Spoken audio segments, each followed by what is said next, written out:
이거 했었어요. 우리 했었어요. 이거 문제도 풀고 질문이랑 선생님 설명을 했는데 정리를 할 거고 하는 거예요. 정리를 하려고. 그러니까 내신 대비를 좀 일찍 시작했다 생각하세요. 어차피 수능 특강은 여러분 내신이랑도 포함이 되기 때문에 비문학이 안 들어간 학교는 거의 없을 거라고 생각을 하고 선생님이 수업을 진행합니다. 드라마는 갈등의 해결 소사 구조를 기반으로 대화체의 세건으로 재현하는 미메시스 화법으로 구성된 문학 관리를 일컫고, 드라마 연극은 드라마의 텍스트를 무대 위에서 말과 행동을 통해 현재화하는 것. 무대는 드라마의 서사가 전개되는 장소를 재현하며 배우는 인물을 재현합니다. 드라마의 연극이란 말에는 이중의 재현 과정이 함축되어 있고, 이런 드라마 연극의 해체를 표방하고 있는 것이 포스트 드라마 연극입니다.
여기까지입니다. 이해되셨습니까? 자, 포스트 드라마 연극이 무엇인지에 대해서 설명을 해놓은 거야. 일문단에서는. 드라마 연극의 해체를 표방하면서 할 드라마를 표명하고 재현 목적의 연출을 지양 안 하려고 하는 거야. 지양하는 것을 우리는 포스트 드라마 연극이라고 이야기를 합니다. 자, 지금부터 드라마 연극과 포스트 드라마 연극을 대비해 놓을 거야. 대비.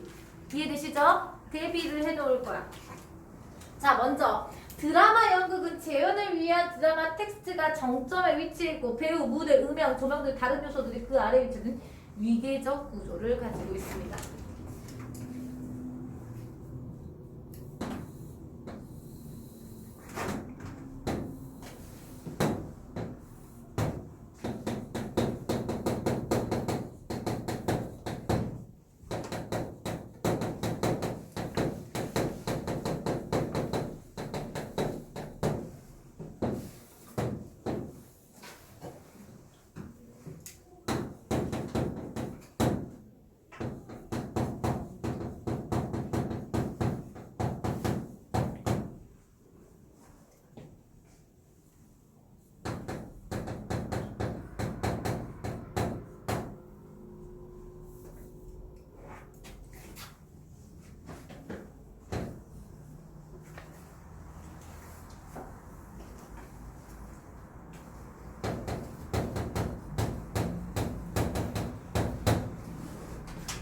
이해되시죠, 여러분?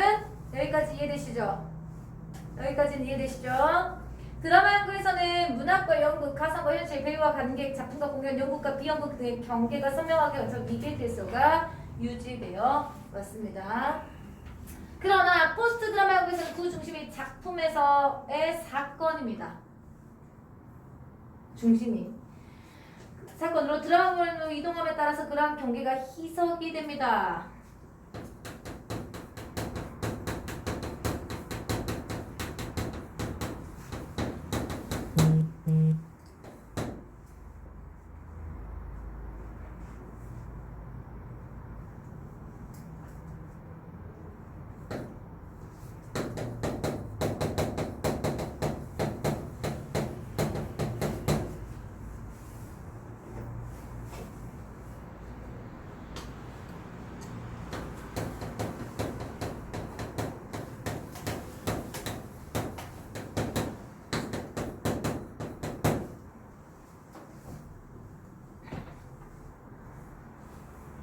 가령 예시입니다. 예시. 드라마 연극에서 관객은 수동적인 소비자로 객석에서 침묵을 유지하며 배우의 관객 감정이입하는 시도로 역사를 충분했고요, 여러분.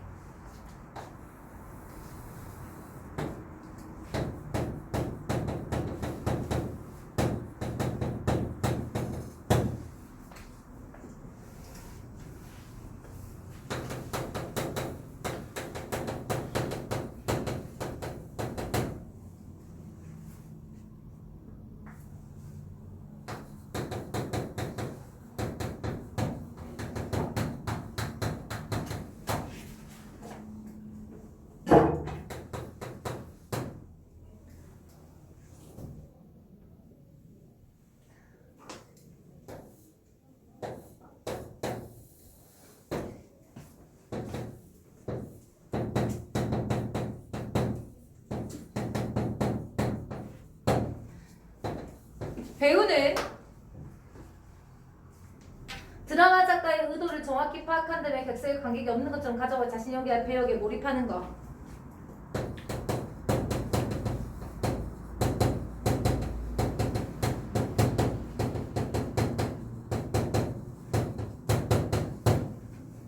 역할이 충분히 했습니다. 이는 관객과 배우 사이에 넘어서 안 되는 경계선이 선명하게 그어져 있음을 나타내죠.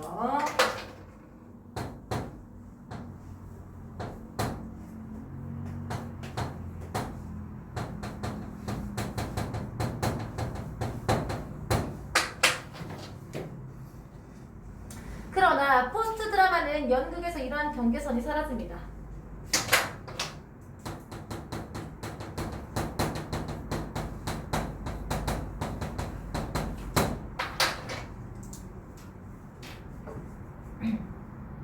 포스트 드라마 연극에서 사전 예고 없이 관객이 배우가 되기도 하고요. 이는 포스트 드라마 연극 공연의 우발성을 포함하고 있는 거죠. 경계선이 사라진 여기 이렇게 이 안에 여러분 연필일 텐데 이거 안 지워도 상관없어요. 안 지워도 상관없습니다.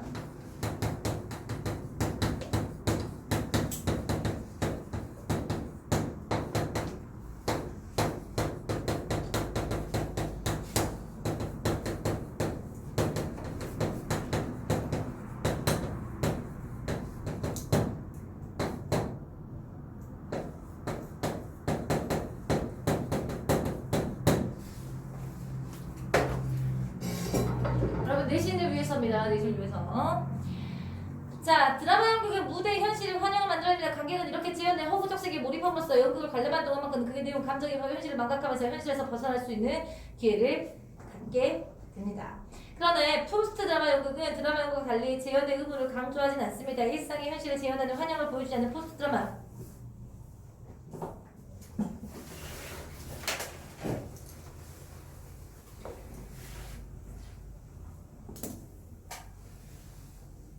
무대 위의 현실이 허구적인 것을 노골적으로 드러낼 수 있고 이를 통해 관객은 연극을 관람하면서 허구적 세계에 빠지지 않고 자신이 살고 있는 현실에 대해서 사유할 수 있게 됩니다.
이렇게까지 3문단이 끝난 겁니다.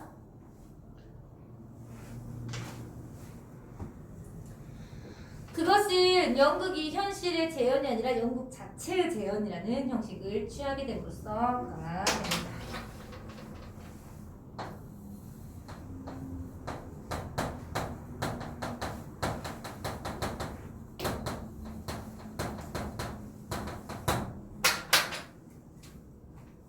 포스트 드라마 연극에서 연극이 자신을 재현한다는 것은 연극을 통해서 연극 자체에 대해서 사고하는 것이 증대한다는 것을 의미합니다. 이는 연극 자체에 대한 비판적 반성 사고가 이루어짐을 나타내는 거죠.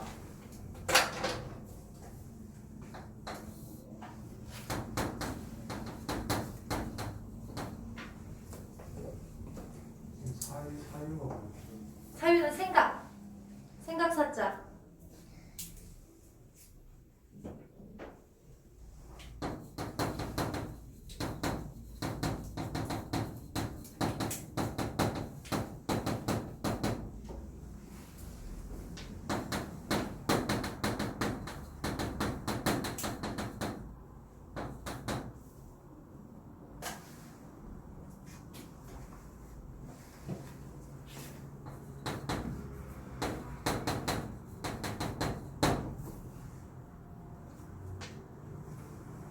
이러한 비판과 반성에는 연극이 무엇인가에 대한 근본적인 성찰이 포함됩니다.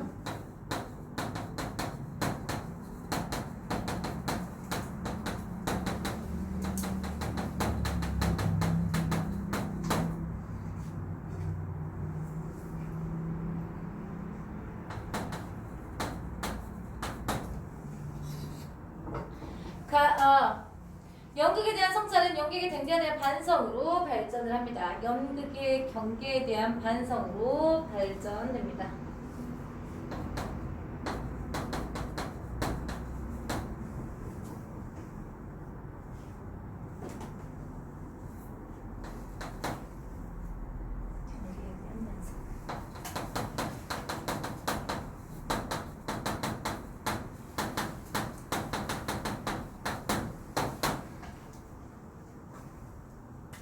가령은 예시입니다. 이것은 포스트 드라마 연극에서 공연의 중심에 쓰여 언어, 몸, 음향, 조명 등 다양한 요소를 이동하는 데서 나타나는데 이에 따라 음향, 무용, 서커스 등 과거에는 비연극적으로 판단되었던 요소들이 연극의 중심으로 밀려오죠. 이 때문에 포스트 드라마 연극에서 드라마 연극에 비해서 공연적 요소가 강하게 나타납니다.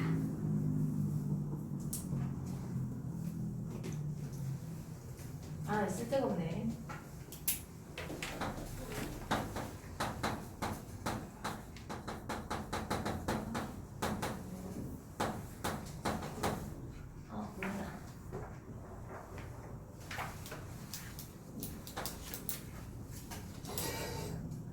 예를 들어 포스트 드라마 연구에서 배우는 어떤 인물을 재현하는 역할을 하지 않고 행위자로서의 몸을 반응한 데 치중하죠. 이때 관객은 배우의 표정, 몸짓, 손짓 등을 접하며 자신의 신체적 감각과 지각에 민감해질 수 있는 기회를 제공을 받는다는 것까지는 예시라고 생각하시면 될 것 같습니다.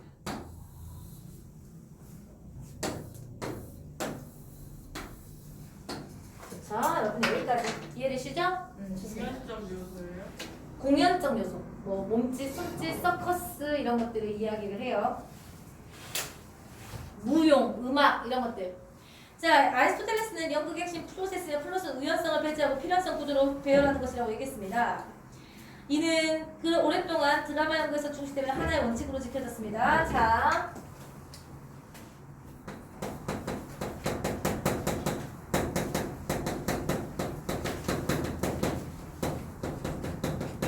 적을 건가요?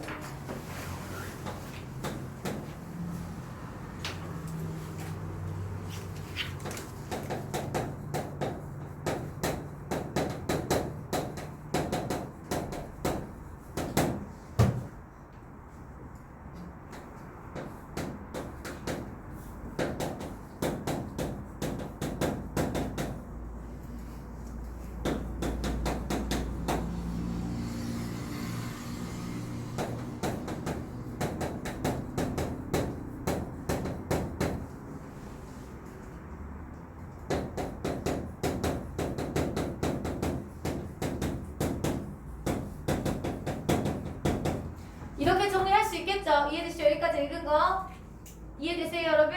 여기까지는 읽을 수 있을 겁니다. 그러나 포스트 드라마 연극에서는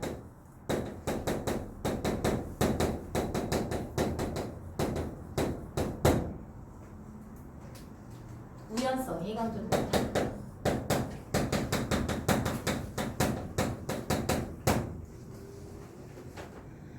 우연성이 증대는 고용의 안할성, 연극이 지니고 있던 속성인 일회성, 찬화성, 반복 불가성 강화되는 것을 의미하죠.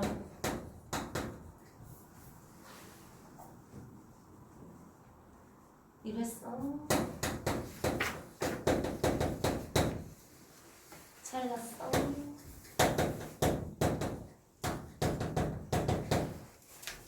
반복 불가능성.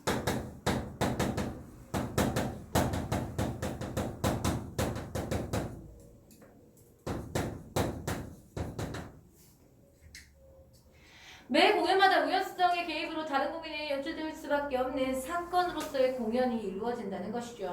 드라마 연극이 완결되고 폐쇄적인 작품을 지향하는 방법. 찰나성이에요. 찰나, 한순간. 네.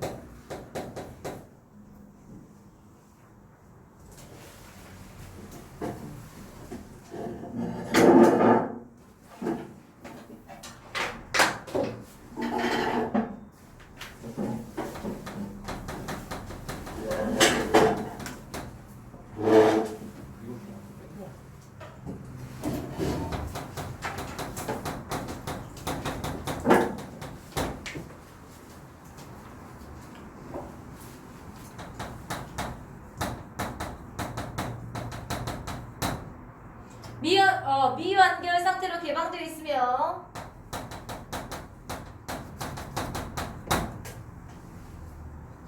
현재 발생한 사건을 의도합니다.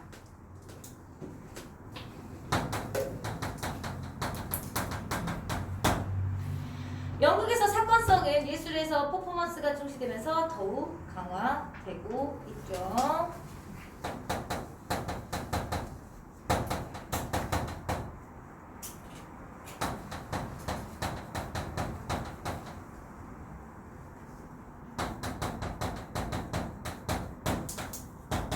이렇게 정리해놓으면 각각의 특징을 여러분들 한눈에 볼 수가 있어요. 마지막입니다. 포스트 드라마 연극의 길을 개척한 사람은 오랜 기간 영국의 문학이 지배를 받으면서 영국의 본질적 특성이 오히려 변질되고 있었대도 한다면서 영국의 순수성과 독립성을 강화하는 것을 중요시합니다. 이에 포스트 드라마 연극에서는 드라마 연극에서 텍스트, 언어적 의미를 전달하기 위해서 봉사하던 배우의 몸이나 무대, 미술, 음향, 조명 등의 요소들이 자기 목소리를 회복하고 나아가 무대와 객석의 경계에 해체되고 비영국적 일련을 배제했던 것이 복원됩니다. 이거 앞에서 했던 거 요약 정리한 거죠? 그죠? 포스트 드라마 연극은 재현부터 퍼포먼스, 감상부터 체험으로 전환을 보여주고 이는 영국의 새로운 문화 콘텐츠로서 다양한 표현을 해나가고 있음을 시사한다. 마지막에 시사점을 이야기해주면서 끝났어요. 시사점은 여기 굳이 정리 안 해요. 시사점은 여기 굳이 정리 안 합니다. 누가 우선 휴대폰 안 내서 안 써요? 선생님 이거 좀 사진 좀 찍어야 될 것 같은데. 다 했나요? 확대해서 캡처 안 돼요. 이렇게 확대를 굳이 안 해도 되는데 시간이 18분 40초. 네, 괜찮아요.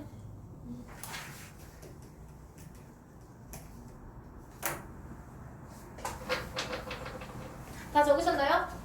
어차피 이거 온라인에 올라갈 거예요. 다 못 적으셔도 여러분 다시 보시기 하시면서 캡처해가지고 적으셔도 괜찮습니다. 원래는 선생님이 사진을 찍어가지고 여러분 올려드리는데 지금 이거 동영상 촬영 중이어서 사진을 찍을 수가 없어가지고 여러분 됐습니까? 이해는 되시죠? 우리 저번에 시간에 문제까지 전부 다 풀어가지고 이해는 되실 겁니다. 지금부터가 본격적으로 2회차 들어가도록 합시다.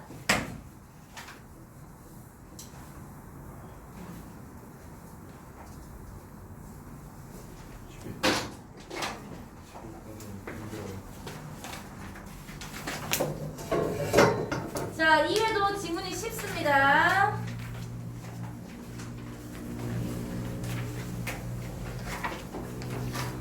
이거는 그 문제는 여러분들 풀어왔나요?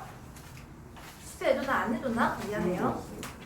5강까지 우선 나갈 거라서 원래는 5강까지 숙제를 내줘야 되는데 선생님 좀 까먹은 것 같아요. 괜찮아요.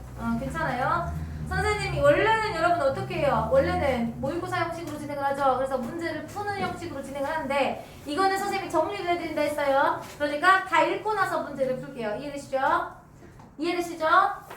자, 보도록 하겠습니다. 현대 철학에서 자유지상주의자들은 자유를 어떤 외부의 강제나 강압도 없는 상태라고 정했습니다. 현대사회 개인은 각자의 신념을 인정하고 자신의 신념을 타자에게 강조하지 않으며 국가는 기본적으로 개인에게 간섭하지 않아야 한다는 겁니다. 이는 개인의 자유에 대한 독점적 소유권을 강조한 것이고요. 한편 그랬어. 뭐겠어요? 대비.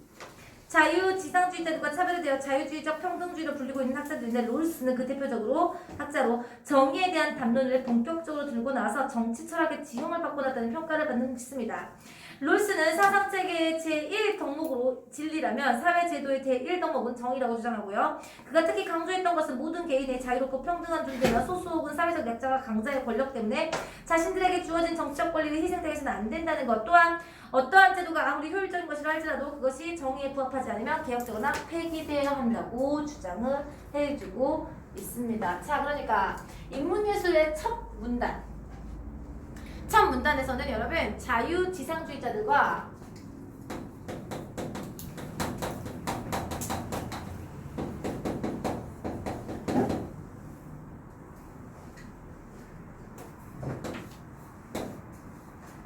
롤스가 뭐냐면 여러분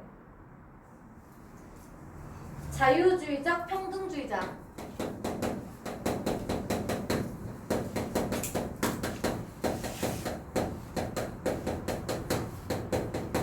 대표주자로가 있네요. 이 사람들의 의견을 지금부터 적을 거예요.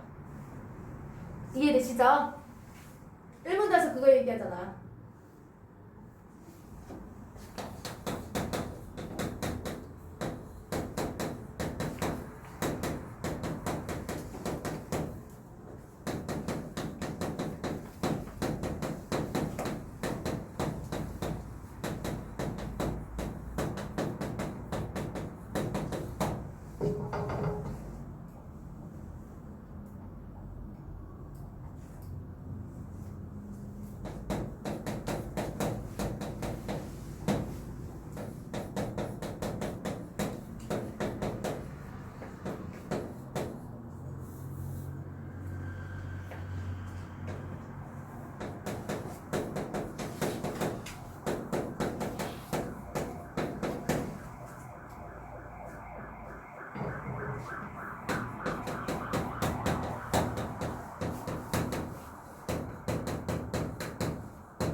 정리할 게 좀 많았어요, 여러분. 1문단만 정리할 게 많았어.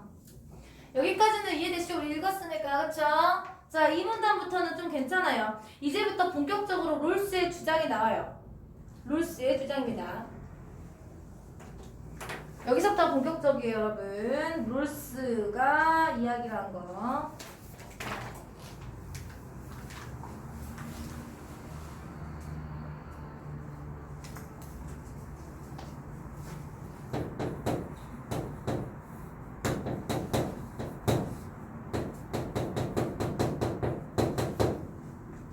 먼저 절차적 공정성에 대해서 이야기를 해요. 한 사회 내에서 사회 구성원들이 자신의 사회를 잘 운영해 나갈 법과 제도를 합의한다고 할 때 이 법과 제도가 정의로운 것인지 아닌지는 그것이 정해진 절차적 공정성에 달려 있다는 겁니다.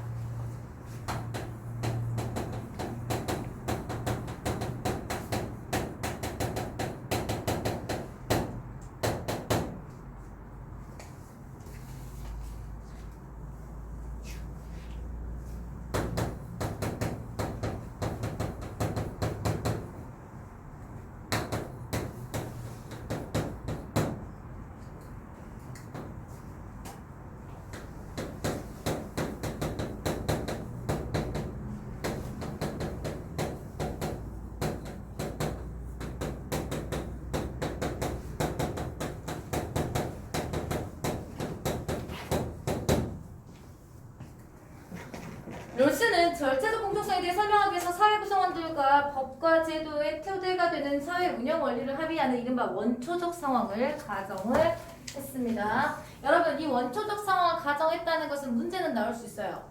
문제는 나올 수 있는데 여기다가 정의하기는 좀 애매해요. 예시니까, 가정이니까. 그러니까 여기에서 이 사람이 이야기를 하고 있는 거는 절차적 공정성에 대해서 설명하기 위해서 원초적 상황을 가정했죠.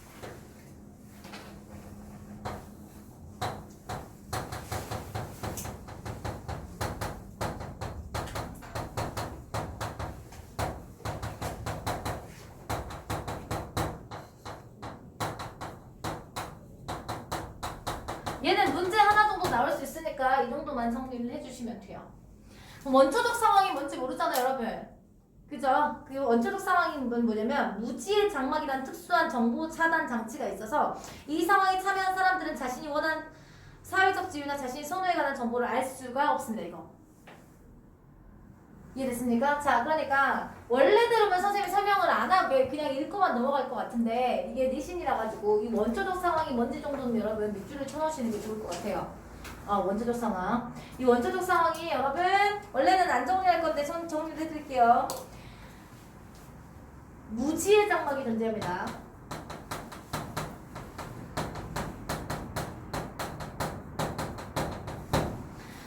무지의 장막이기 때문에 사회적 지위, 자신의 선호에 대한 정보를 알 수 없습니다.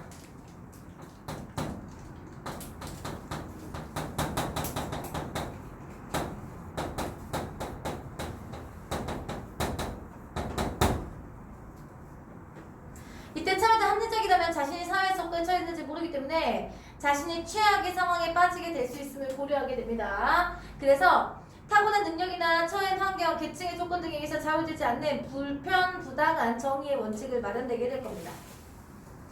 때문에 원초적 상황에서 자연스럽게 절차적 공정성이 확보된 원칙이 마련되고 최악의 상황은 사람들에게 가장 유리한 사회제도를 선택하게 됩니다.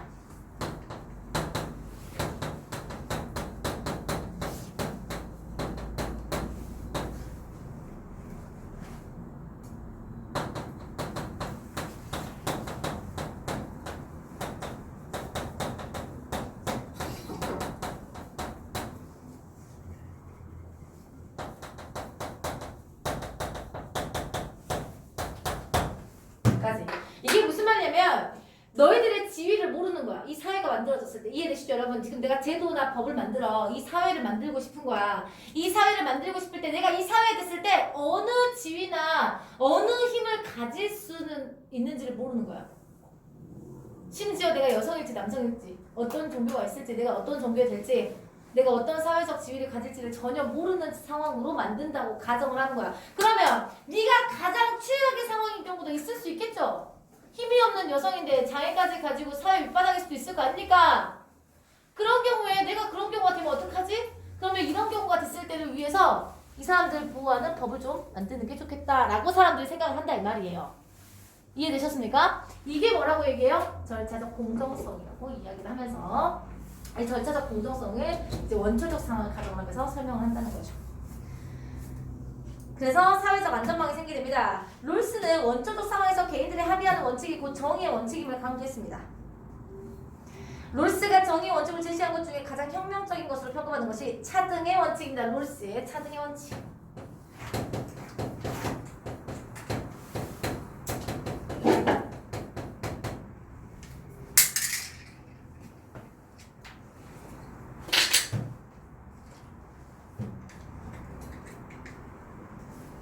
롤스는 차등의 원칙을 통해서 약자를 배려하기 위한 경제적 불평등을 허용할 수 있다.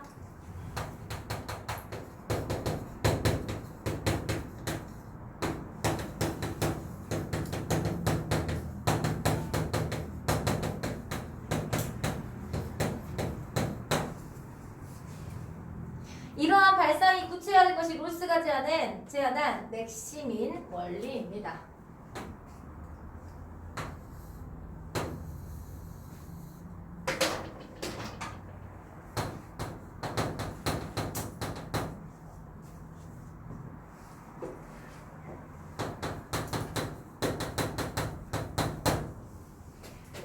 맥시멀리 효율성의 원칙에 따라 사회적 자원이 불평등하게 배분된 사회에서 최소의 몫을 가져간 사람이 최소의 수혜자라고 하고 최대의 몫을 가져간 사람을 최대 수혜자를 하는데 맥시멀리는 최소 수혜자에게 최대의 이익이나 최우선 수익을 방식하는 사회적 자원을 재분배하는 겁니다.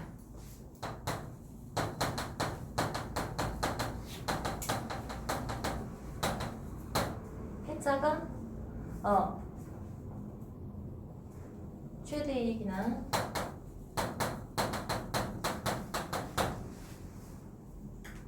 최우선 순위고요.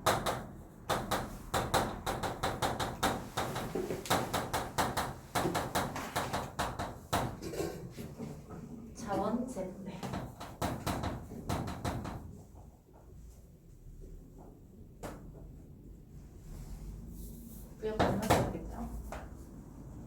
롤스는 최대 수혜자에게 최대 이익이나 최우선 수혜를 분리하는 방식의 사회적 자원을 분리한다는 맥시맥스 원리에 대해서는 부정적인 입장을 취했죠.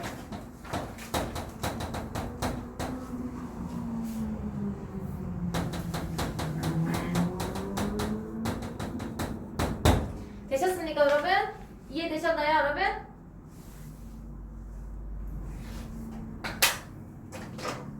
롤스는 개인이 정치적이고 법적인 권리는 독립적인 배타적 권리이기 때문에 이러한 권리에 개입하는 것은 허용될 수 없으며 개인이 종교적 정치적 신념 역시 무지의 장막 아래 있어서 모르는 것으로 가정해야만 모든 개인이 자유롭고 평등하게 살 수 있는 정의의 원칙을 받을 수 있다고 했습니다. 정의의 롤스의 담론에 대해 두어키는 모든 개인이 동등하게 대우받을 수 있는 있다는 입장에서 국가의 모든 구성원들이 자유와 평등을 누릴 수 있도록 간섭을 기한다는 롤스의 근거에 공감을 했습니다. 네, 맥킨타이어는 롤스에 대해 비판적 입장을 잠시만요.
맥킨타이어는 롤스가 말하는 개인은 자신이 살아가는 공동체에 무관심하고 오로지 자신의 이익을 추구하는 자라고 지적했습니다. 또한 공동체에 따라 공동선에 대해서 다루지 않고 정의를 규정하는 것은 원칙적으로 불가능하다는 것을 강조했죠. 구체적인 상황에서 유독 가능이라도 만드는 공동체의 윤리적 가치나 관행, 전통이 원초적 상황을 통해서 정당성을 확보한 불평, 부당한 관점보다 더 중요하다. 자, 그러니까 무슨 말이냐. 얘가 생각했을 때는 여러분 개인이 자신의 이익만 추구하게 된다.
현대 정치 철학의 주요 논제로 꼽히는 자유주의와 공동체주의의 논쟁의 주된.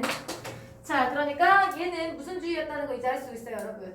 자유주의적, 평등주의자, 자유주의적이야, 그치? 그러면 맥킨타이어는 어떤 사람이라는 것을 알 수가 있죠, 여러분? 공동체적 체주의, 그죠?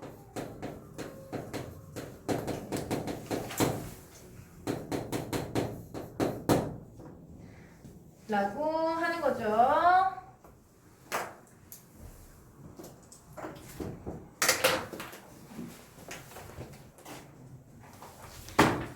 자, 여기 문제까지 풀고 쉬는 시간 갖도록 할게요, 여러분. 문제까지 풀고 쉬는 시간 갖도록 여러분 우리 3까지까지 하겠다. 자, 1번 윗그릇 같은 때 기억과 니은이 모두 긍정할 수 있는 내용입니다. 기억이 지상주의자들이고요. 니은이 롤스예요. 사회적 자원을 배분하는 방식은 국가가 정해야 한다는 누구야? 자, 여러분.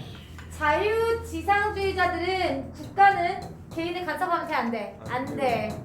그러니까 니은만. 이해됐어, 여러분? 롤스만 배분배를 해야 된다, 국가가. 이렇게 얘기를 한 거야. 이해됐어, 여러분? 롤스만. 그러니까 1번은 틀렸죠? 이해되셨어? 2번. 국가는 국민들이 자유와 평등에 대한 신념을 가지도록, 이것도 마찬가지. 여러분. 자유와 평등에 대한 신념을 가지도록 유도해야 되는 것도 국가가 이렇게 나서야 된다고 얘기하는 건 누구예요? 롤스죠, 롤스. 국가는 개인의 법적 권리 문제에 개입해서 해당 권리를 근데 권리는 제한하면 안 돼, 이거. 국가가 여러분 권리를 제한하면 하면 안 되는 거예요, 권리는. 그래서 얘는 정답은 3번이고요. 사회적 합의를 통해 만들어진 법과 제도는 그것이 자유를 해치는 것이라도 바꿀 수 없다. 얘 바꿀 수 있다 했지? 어딨냐? 여기. 보이세요? 여기. 사회적 구성원들이 경제적 평등을 도모하기 위해서 개인의 자유를 제한하는 것은 허용할 수 없어야 돼요, 여러분. 허용할 수 없어야 돼.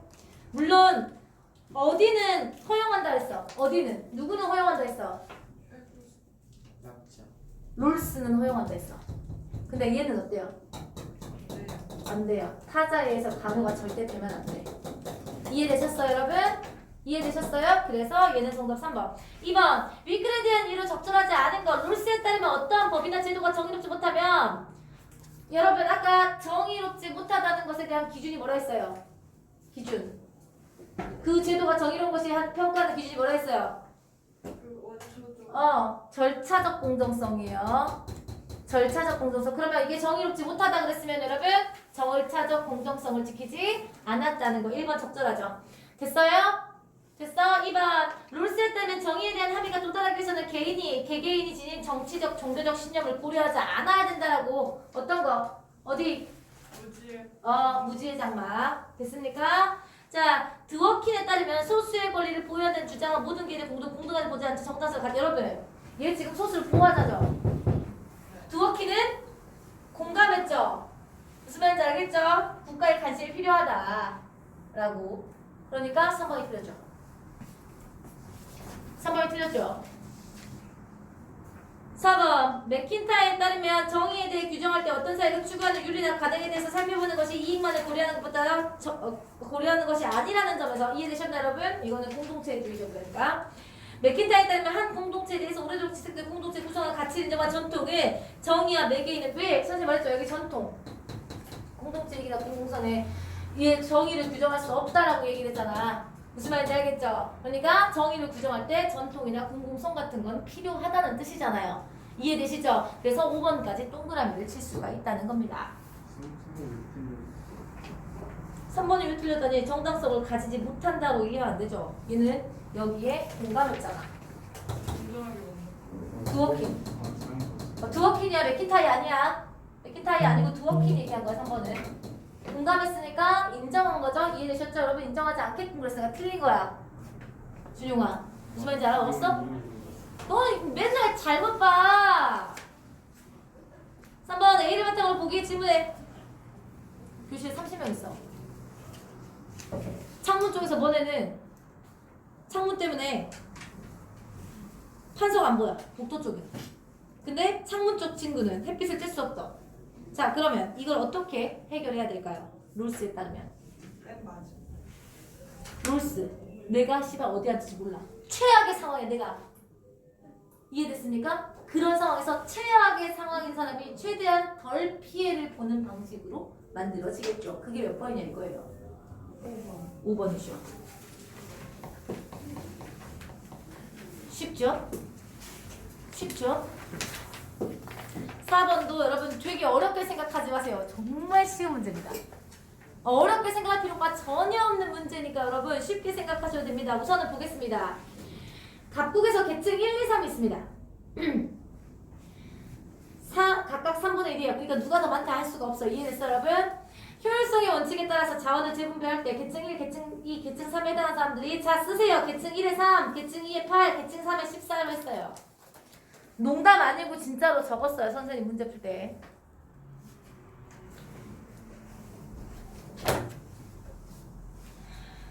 불평등 분배 상태를 해결하기 위한 결정을 내린다고 해요. 그러면 계층 1, 계층 2, 계층 3에 해당하는 사람 몫의 평균함을 한번 보도록 하겠습니다.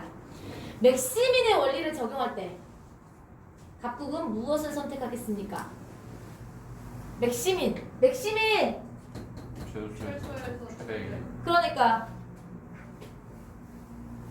3번. 결정 3을 써야 합니다. 맞습니까? 네.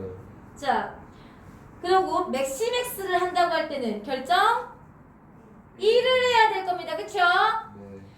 만일 각국이 결정 1을 따른다고 한다면 됐습니까? 네. 결정 3을 따를 때보다 각국의 계층 간의 경제적 불평등은 커져야죠. 정답 3번입니다. 맥시민보다 맥스맥스를 했으니까 그죠?